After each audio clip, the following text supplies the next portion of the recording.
మనము సాధారణంగా అనేక సన్నివేశాల్ని, అనేక సంఘటనల్ని, అనేక మంది వ్యక్తుల్ని దైనందిన జీవితంలో ఎదుర్కోవలసి ఉంటుంది.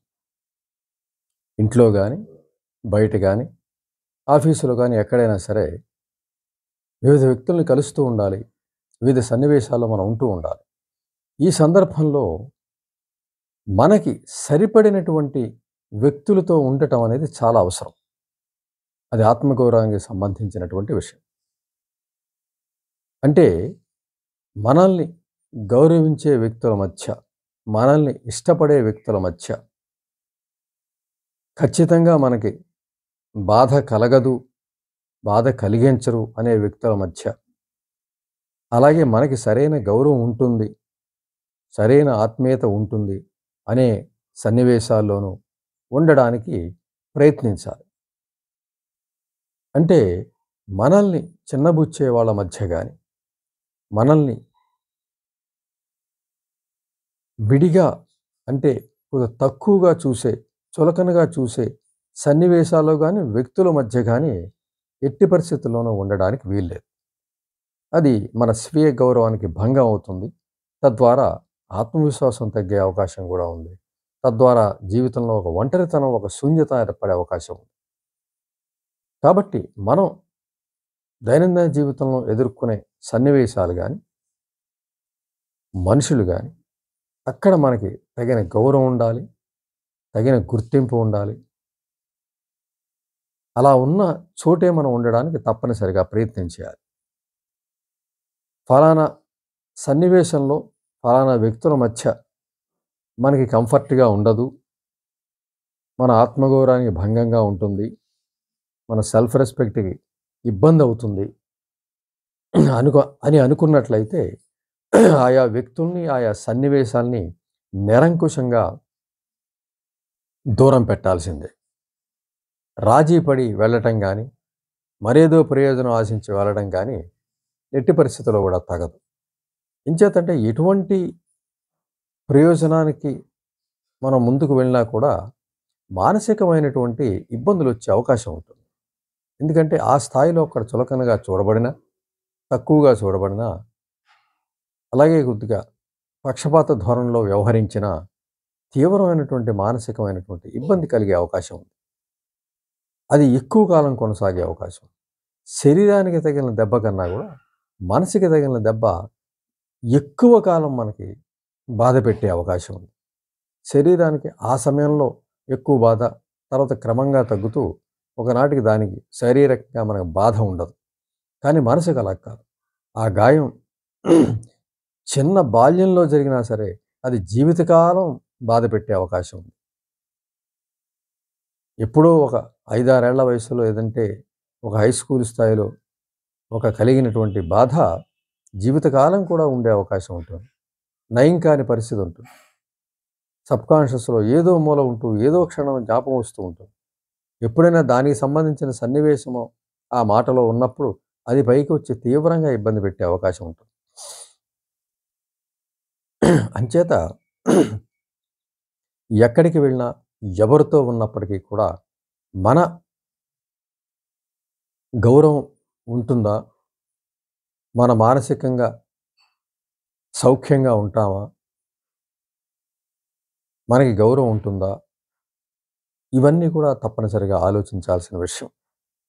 ఇప్పుడు మనల్నే మరొక వ్యక్తిగా మనం భావించినట్లయితే, మనం ఎదుటి వ్యక్తిని అగౌరవపరిస్తే ఎలా ఉంటుందన్నది మనకి తెలుస్తుంది. మనం ఎలాగా ఆ విధంగా చేయగలుగుతాం అనేది మనకి తెలుస్తుంది. కాబట్టి ఆ భావం మనలోంచే ఒక మనిషిని పక్కన పెడితే, మనం అగౌరవపరిస్తే మన మనకెలా ఉంటుంది అనే విషయం మనకు అర్థమవుతుంది. అంచేత అటువంటి ఒక సన్నివేశాన్ని మనం అనుభవించినప్పుడు, దాని యొక్క లోతు తెలుసుకున్నప్పుడు, మనం ఇదే సంఘటనలు బయట ఏర్పడకుండా మనల్ని మనం చూసుకోవాల్సిన పరిస్థితి ఉంటుంది. ఒక అగౌరవము, ఒక చులకనతనము ఇవన్నీ కూడా అత్యంత బాధాకరం కలిగిస్తాయి. దానివల్ల ఏమీ ఆస్తి జరగదు, డబ్బు ఖర్చవ్వదు, ఏ విధమైన ఫిజికల్‌గా ఇబ్బంది అనిపించదు.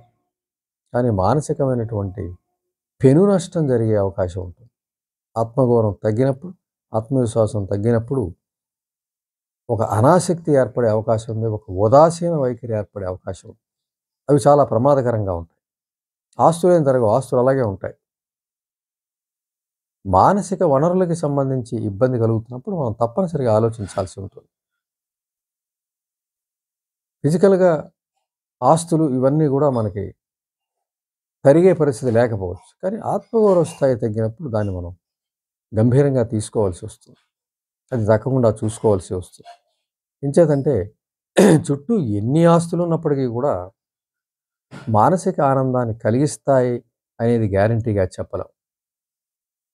మనసుకి సంబంధించిన మరో మనసే ఇవ్వగలదు తప్ప వస్తువు ఇవ్వలేదు. శారీరకంగా సౌఖ్యాన్ని ఇవ్వగలదు.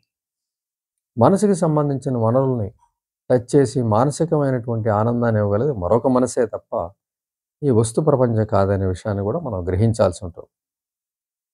ఇంచేత ఎప్పుడైనా ఎక్కడైనా ఏదైనా ఒక సన్నివేశంలో మనం వెళ్ళాల్సి వచ్చినా, వ్యక్తుల్ని కలవాల్సి వచ్చినా సందేహంగా ఉన్నప్పుడు, అక్కడ మనకి అనుమానంగా ఉన్నప్పుడు, మనం అక్కడ తక్కువగా చూడబడతామేమో, లేదంటే మనల్ని సరిగ్గా చూస్తారా లేదా అనే సందేహం ఉన్నప్పుడు, మనం ఎమడలేము అనుకున్నప్పుడు తప్పనిసరిగా ఆ సన్నివేశాన్ని అవాయిడ్ చేయవలసిన అవసరం తప్పనిసరిగా ఉంటుంది. ఆ విధంగా మనం ఆలోచించగలిగితే మన సెల్ఫ్ రెస్పెక్ట్ నిలబడే అవకాశం ఉంటుంది. మనం సంతోషంగా ఉండే పరిస్థితి ఉంటుంది. వేరే ఇతర ప్రయోజనం ఆశించి మనం వెళ్ళినప్పటికీ కూడా అవి నెరవేరినప్పటికీ కూడా మానసికమైనటువంటి కలిగినటువంటి ఇబ్బంది దాన్ని అధిగమించే పరిస్థితి ఉన్నప్పుడు ఆ ఏదైతే సాధించాలనుకున్నామో ఆ సాధించిన తృప్తి కలగకపోగా బాధ కలిగించే అవకాశం ఉంటుంది. చేత అటువంటి బాధ కలుగుతుంది అనుకున్నప్పుడు దాన్ని దూరం పెట్టాల్సిన అవసరం ఉంటుంది. ఏది ఏమైనప్పటికీ కూడా మన దైనందిన జీవితంలో ఏ వ్యక్తిని కలిసినా, ఏ సన్నివేశంలో, ఏ మీటింగ్‌లో, ఏ సమావేశంలో పాల్గొన్నప్పటికీ కూడా మనకి తగినటువంటి అక్కడ పరిస్థితి ఉండాలి. మన మనసుకి సరిపోయిన పరిస్థితి ఉండాలి.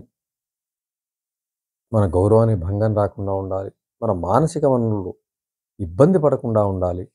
మన మనసుకు ఎటువంటి ఇబ్బంది కలగని పరిస్థితి ఉండాలి. అటువంటి సన్నివేశాలకు మనం వెళ్ళే ప్రయత్నం చేయాలి. అటువంటి వ్యక్తులు మన చుట్టూ ఉండేలా మనం ప్రయత్నం చేయాలి. మనం చిన్నబుచ్చేవారిని, చులకనగా చూసేవారిని, పక్షపాతంగా చూసేవారిని, మనలో ఉన్న లోపాలను ఎంచేవాళ్ళని, మన స్థాయిని ప్రశ్నించే వాళ్ళని దూరంగా పెట్టడం మనకి చాలా అవసరం. మన స్థాయికి సంబంధించి, మన కృషికి సంబంధించి మనం చేయవలసిన పరిస్థితి మనకుంటుంది. కానీ అటువంటి సన్నివేశాలు మానసిక వనరుల్ని దెబ్బతీస్తాయి. మానసిక శక్తుల్ని దెబ్బతీస్తాయి.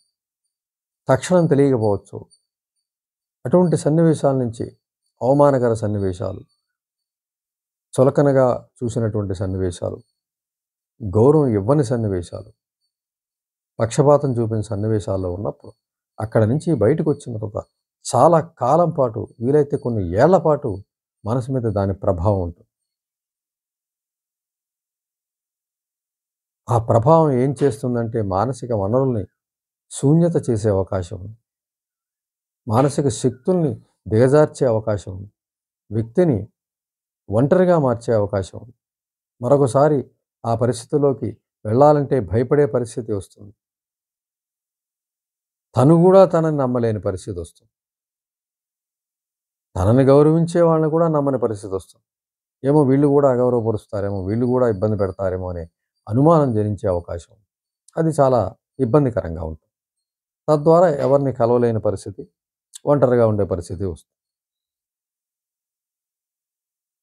అంచేత ఇటువంటి సందర్భంలో మనం తప్పనిసరిగా మన వ్యక్తిత్వ లక్షణాలు అంచనా వేసుకొని, మనం ఎక్కడ ఎవరితో కంఫర్ట్‌గా ఉండగలనే విషయాన్ని చూసుకొని, అక్కడికి మాత్రమే మనం వెళ్ళాల్సిన అవసరం ఉంటుంది. లేదంటే గాయపడి తర్వాత ఇబ్బంది పడే పరిస్థితి వస్తుంది. అది చాలా దుర్భరంగా ఉంటుంది కాబట్టి తప్పనిసరిగా మనకి సౌఖ్యంగా, సౌకర్యంగా ఉండే వ్యక్తుల మధ్య ఉండాలి. సన్నివేశాల మధ్య ఉండాలి. ఆయా సందర్భాల్లో మనం ఉండాల్సిన అవసరం ఉంటుంది. అటువంటి నిర్ణయాలు తప్పనిసరిగా తీసుకుని తీరాలి. లేని పక్షంలో అటువంటి అవమానకర లేదంటే చులకనగా చూసి, పక్షపాతంగా చూసి, తక్కువగా చూసే పరిస్థితికి మనం వెళ్ళినప్పుడు మనలో మరింత ఆత్మగౌరవ స్థాయి తగ్గి, ఆత్మవిశ్వాసం తగ్గి ఇబ్బంది పడే అవకాశం ఉంటుంది. తద్వారా ఒక ఒంటరితనం ఏర్పడే అవకాశం ఉంటుంది. మనల్ని మనమే ప్రశ్నించుకునే అవకాశం ఉంటుంది. ఇటువంటి ఇబ్బందికర సన్నివేశాల్ని మనం భరించడం కన్నా కూడా ఎక్కడైతే మనకి గౌరవం ఉంటుందో అక్కడ ఉండడానికి ప్రయత్నించాలి. ఎక్కడైతే మనం సౌఖ్యంగా ఉండగలమో అక్కడ ఉండడానికి ప్రయత్నించాలి. అది వ్యక్తిగతమైనటువంటి మానసిక వనరుల్ని పెంచుతుంది. మానసిక శక్తుల్ని పెంచుతుంది. మానసికమైనటువంటి బలాల్ని పెంచడం ద్వారా మనిషి ఆనందంగా, సౌఖ్యంగా ఉండగలిగే పరిస్థితి తప్పనిసరిగా ఉంటుంది.